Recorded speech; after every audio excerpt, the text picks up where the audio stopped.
This channel does not promote or encourage any illegal activities. All contents provided by this channel is meant for educational purpose only. तो hello guys, कैसे आप सब लोग। तो आज हम लोग इसलिए इस वीडियो में हमने कंप्यूटर नेटवर्क के बारे में जाना। तो आज हम लोग जानते हैं कि OSI मॉडल क्या होता है। तो OSI मॉडल की फुल फॉर्म उसे ओपन सिस्टम इंटरकनेक्शन बोलते हैं।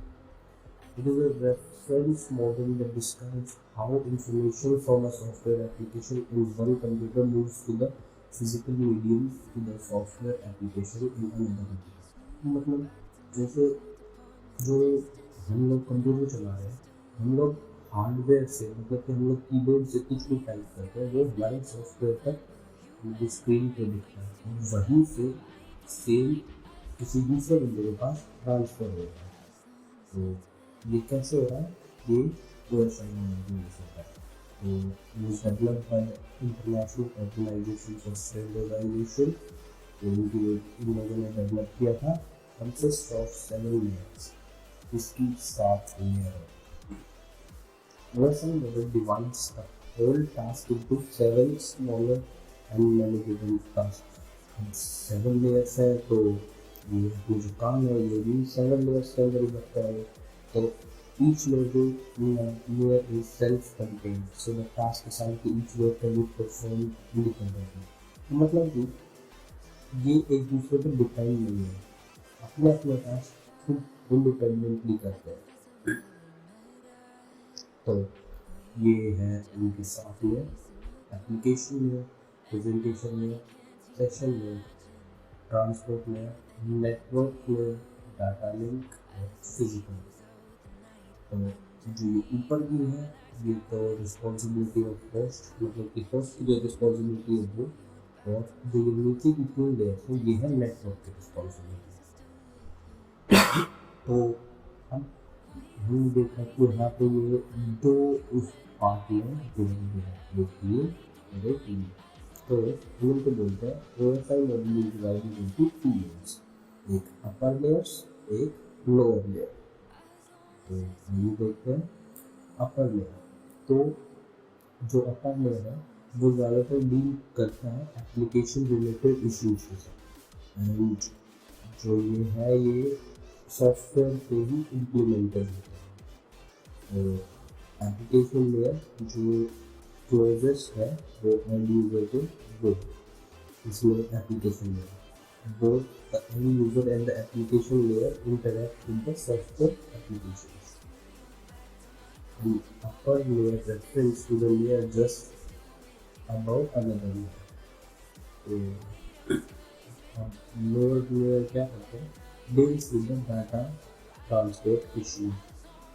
जो lower layers है वो data transport issues पे काम करते हैं। अब data link layer and physical layer are implemented in hardware and software. ये हार्डवेयर पे और सॉफ्टवेयर पे इम्प्लीमेंट होते हैं। मतलब data link layer physical layer को भेजता है। तो physical layer is the lowest layer of OSI model and is closest to the physical medium. The physical layer is mainly responsible for placing the information to the physical medium। अब हम देखते हैं कि ये काम कैसे करते हैं। तो जो सारी की सारी 7 लेयर है वो एक साथ काम करती है और एक नेटवर्क से दूसरे नेटवर्क में हमारा डाटा पहुंचाती है। तो अब देखते हैं जैसे ये हमारा सेंडर का डिवाइस है, ये हमारा रिसीवर का डिवाइस है। तो सेंडर जो इसने कोई मैसेज भेजा, ये जाएगा पहले एप्लीकेशन लेयर के पास, फिर प्रेजेंटेशन लेयर, वहाँ से सेशन लेयर, फिर transport layer, network layer, data link layer, physical layer, फिर यहाँ पर physical layer, data link layer, network layer, ऐसे करके ये रिसीवर तक पहुँचेगा। तो जो ऊपर की ये 3 है, एप्लीकेशन लेयर, प्रेजेंटेशन लेयर और सेशन लेयर, इनको हम बोलते हैं अपर लेयर और सॉफ्टवेयर। जो ये ट्रांसपोर्ट लेयर है इसको हम बोलते हैं हार्ट ऑफ OSI लेयर। और जो लास्ट की है network layer, data link layer और फिजिकल लेयर, इनको हम बोलते हैं लोअर लेयर या फिर हार्डवेयर। अब देखते हैं फिजिकल एप्लीकेशन में। ये हमें एक इंटरफेस प्रोवाइड करती है जिससे कि हम एप्लीकेशन के साथ इंटरेक्ट कर सकते हैं, और ये नया सर्विस प्रोवाइड करती है user. If you want to send something then you will use an application. अगर हम कोई भी चीज़ सेंड करेंगे, मान के चलो हम मैसेज सेंड करें, तो हम लोग उसके लिए एप्लीकेशन यूज़ करेंगे, जैसे कि फेसबुक या फिर व्हाट्सएप या कोई भी होती, हमें एप्लीकेशन यूज़ करनी ही पड़ेगी। तो फंक्शंस ऑफ एप्लीकेशन में, अब एप्लीकेशन लेयर के फंक्शंस क्या क्या है? ये फाइल ट्रांसफ़र करता है, एक्सेस करता है और मैनेज करता है। Application layer provide the facility for email forwarding and storage. Email forwarding के लिए और स्टोरेज की हमें फैसिलिटी प्रोवाइड करता है। अब प्रेजेंटेशन में जो भी हम सेंड करेंगे एप्लीकेशन लेयर से, वो पहुँचेगा आप प्रेजेंटेशन लेयर में। तो अब ये डिसाइड करेगा कि किस फॉर्मेट में मुझे डाटा को प्रेजेंट करना है, ताकि जो रिसीवर है वो उसे समझ पाए। अब मान के चलो ये हमारे लिए काम करेगा डाटा ट्रांसलेट हो गया। अब मान लो जैसे मैं हूँ, मुझे हिंदी आती है और आप लोगों को सिर्फ आती है इंग्लिश, तो कंप्यूटर क्या करेगा, मुझे वो जो आपकी इंग्लिश में लिखी हुई है वो मुझे हिंदी में ट्रांसलेट करेगा, तो ताकि मैं उसे समझ पाऊँ और हम दोनों के बीच बात हो पाए। तो फंक्शंस ऑफ प्रेजेंटेशन में ट्रांसलेशन की कंप्यूटर भी डिफरेंट एनकोडिंग मेथड्स यूज करता है, तो ये हमारे लिए इसको ट्रांसलेट करेगा। और अभी मैंने एग्जांपल दिया सेम वर्ड डिक्रिप्शन, ताकि जो डाटा है वो सिर्फ मैं ही पढ़ पाऊँ, मेरे अलावा और कोई ना देख पाए उस डाटा को। और कंप्रेशन, अब बहुत बड़े बड़े डाटा होते हैं, बहुत बड़ी बड़ी वीडियोज होती है, ऑडियो होती है, इनको कंप्रेस करना ज़रूरी है। अब आते हैं सेशन लेयर पर। अब जो डाटा है वो ट्रांसफ़र होगा सेशन लेयर पर, और ये इसलिए काम आता है एस्टेब्लिश, मेंटेन और adjust between the interaction between communication device. ये जो कनेक्शन है उसके लिए आता है कि जो सेंडर और रिसीवर है उनके बीच एक कनेक्शन बना रहे, वो मेंटेन रहे, और उसको एडजस्ट करते हैं कि कोई दिक्कत ना आए। अब चलते हैं इसके फंक्शंस में। Dynamic control allows the communication between two processes which can be either half duplex or full duplex। अब ये कम्युनिकेशन जो दो प्रोसेस हैं उनके बीच में अलाउ करता है कि वो हाफ डुप्लेक्स हो या फिर full duplex. Synchronization session layer वो क्या करता है कि कुछ चेक पॉइंट्स डालता है जो वो ट्रांसलेट करता है डेटा को सीक्वेंस में। अब कोई एरर आया तो जैसे बीच में कोई एरर आ गया तो जो ट्रांसमिशन है वो दोबारा से काम करेगा, फिर से स्टार्टिंग में वही है कि वो उसमें चेक पॉइंट हो फिर से डालेगा, फिर से भेजेगा, फिर से कोई दिक्कत आई तो फिर से होगा, ये बहुत बार हो जाता है। इसको बोलते हैं सिंक्रोनाइजेशन एंड डिकोडिंग। चलते हैं ट्रांसपोर्ट में। अब ये इंश्योर करता है कि जो मैसेज है वो ट्रांसमिट हो रहा है ऑर्डर में, जिस ऑर्डर में हमने तो सेंड किया है। कोई डुप्लीकेशन ऑफ डाटा, मतलब दो बार कोई चीज़ ना जा रही है, जो जिस ऑर्डर में भेजी है उसी ऑर्डर में जाए। अब ये डाटा जो है उसको पूरा ट्रांसफर करता है। अब ये रिसीव करता है डाटा को अपर लेयर एंड उसमें से कन्वर्ट करता है फिर छोटे छोटे यूनिट्स में, जिसको हम बोलते हैं सेगमेंट्स। और end to end layer as it provides a point-to-point connection between source and destination to deliver the data reliability। अब ये प्रोवाइड करता है कि point two point connection between जो सोर्स है और जो डेस्टिनेशन है जहाँ पे जो डाटा है वो जाना चाहिए।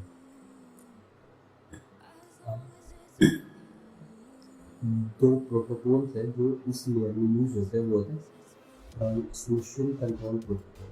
अब ये स्टैंडर्ड प्रोटोकॉल है जो कि अलाउ करता है सिस्टम को कम्युनिकेट करने में एक लेयर के ऊपर। Establish and maintain a connection between host, जो होस्ट है हमारे और सेंडर और रिसीवर उनके बीच एक कनेक्शन बनवाता है और उस कनेक्शन को बनाए रखता है। Data is sent over the TCP connection, then the TCP protocol divides the data into small unit. अब जो डाटा है वो टीसीपी कनेक्शन के उससे सेंड है, उससे जो टीसीपी प्रोटोकॉल है उसको डिवाइड करता है छोटी छोटी यूनिट्स में, जिसको हम बोलते हैं सेगमेंट।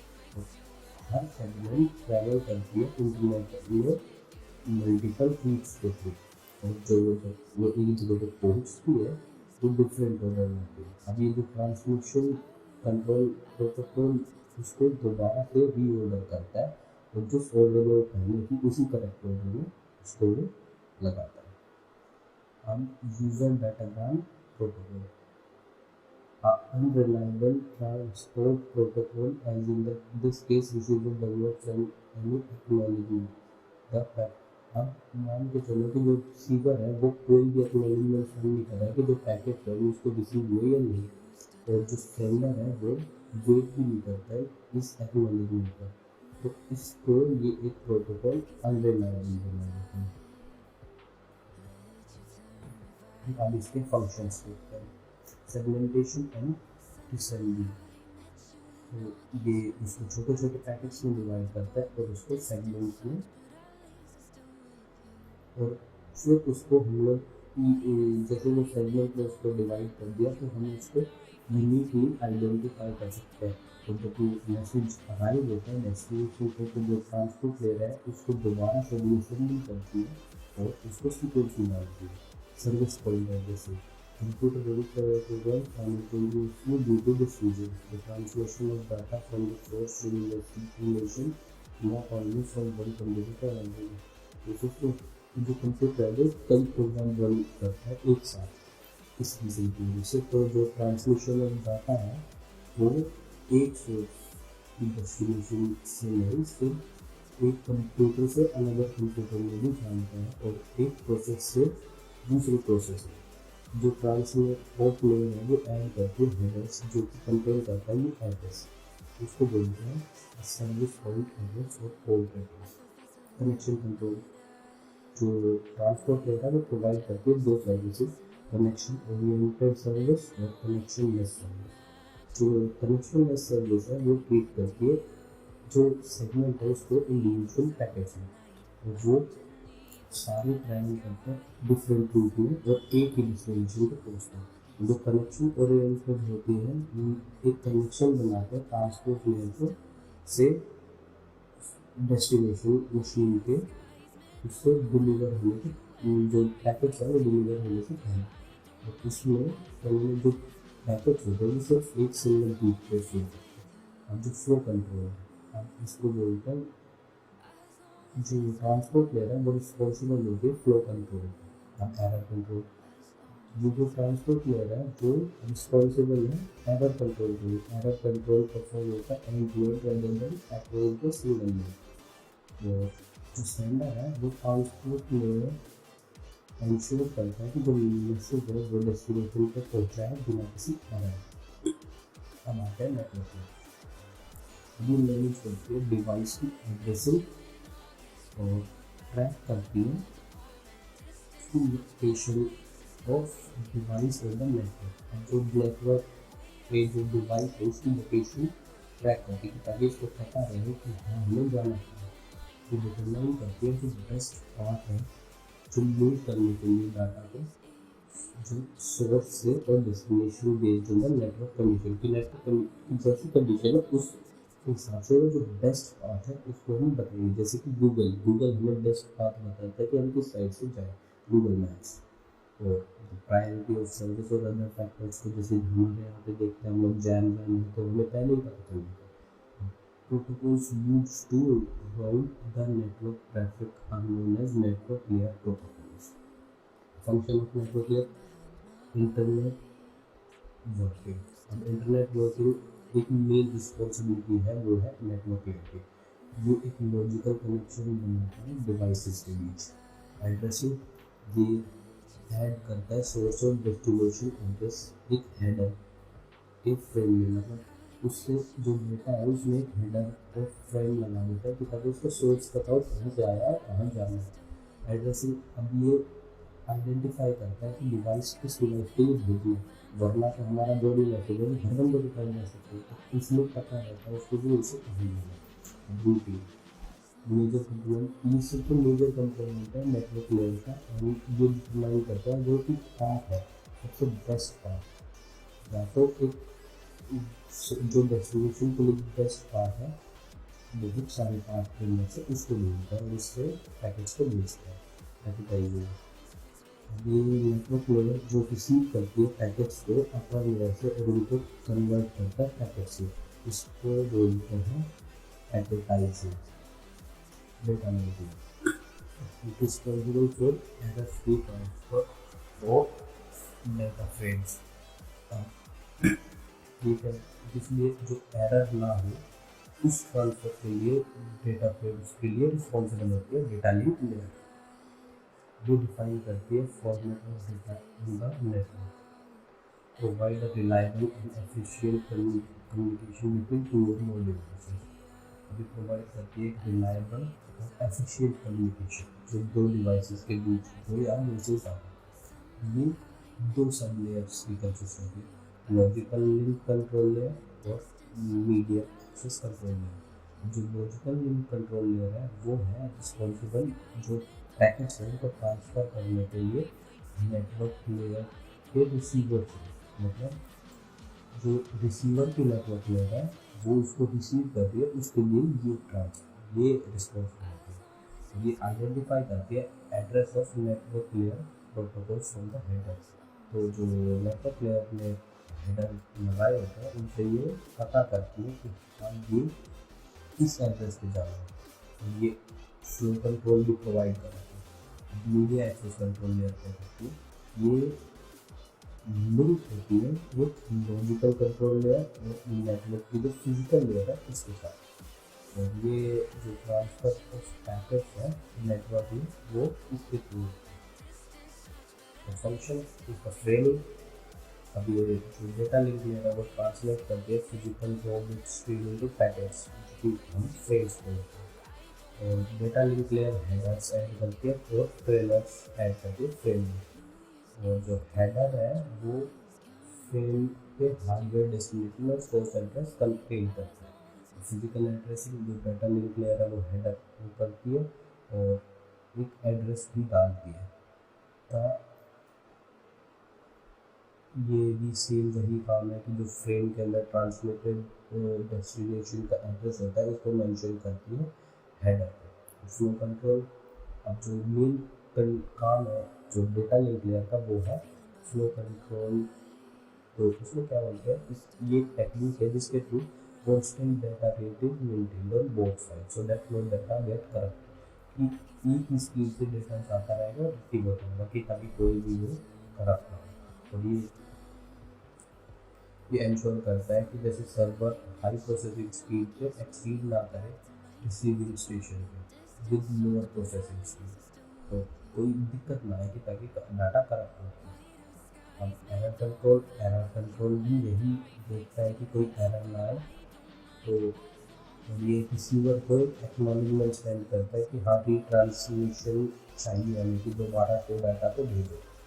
हम एक्सेस कंट्रोल कि दो डिवाइसेज है कनेक्ट है सेम कम्युनिकेशन चैनल में, कोई भी जाना एक के थ्रू से उसके पास पहुँचेगा। अब physical transmit the individual bits from one node to another node, ये इंडिविजुअल बिट्स को एक नोड से दूसरी नोड में ट्रांसफर करते हैं। लोअर्स लेयर है ये टूवर्ड्स ये एस्टेब्लिश करता है, मेंटेन करता है, डीएक्टिवेट करता है फिजिकल कनेक्शन। तो specifies the mechanical, electrical and procedural network interface specification। जो फंक्शन है इसके फिजिकल लेयर पे जो है लाइन कॉन्फ़िगरेशन, जो कि ये क्या करता है defines the way how two or more devices can be connected physically, या तो वाईफाई से कनेक्ट होंगे या फिर वो वायर कनेक्शन।